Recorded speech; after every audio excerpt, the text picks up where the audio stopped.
नमस्कार विद्यार्थी मित्रांनो, या व्हिडिओमध्ये आपण ग्रंथालयाचे प्रकार पाहणार आहोत। ग्रंथालयाचे प्रामुख्याने 3 प्रकार पडतात: ग्रंथालय, वाचनालय व अभ्यासिका।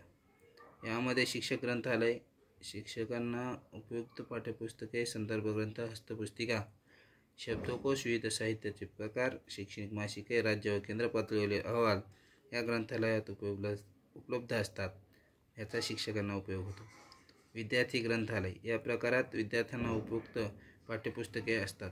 त्यांना आवश्यक सहाय्यक पुस्तके, मनोरंजनात्मक पुस्तके इत्यादी उपलब्ध होते। याचा विद्यार्थ्यांना जास्तीत जास्त उपयोग होतो। वर्गपेट्या या प्रकारामध्ये इयत्तेनुसार विद्यार्थ्यांच्या वयानुरूप करमणुकीची पुस्तके व त्यांचे संच उपलब्ध असतात। सामान्यपणे फुरसतीच्या वेळेचा उपयोग होईल अशी पुस्तके असतात। त्यामध्ये गोष्टी, कोड्यांची पुस्तके इत्यादीचा समावेश होतो। वाचनालयाच्या प्रकारामध्ये विविध वर्तमानपत्रे, पाक्षिके, मासिके यांचा समावेश होतो।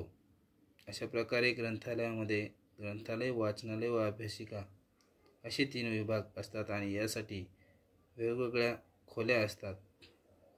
त्याद्वारे व्हरांड्यामध्ये स्टँडवर वृत्तपत्रे व मासिके लावून ठेवण्याची सोय केलेली असते।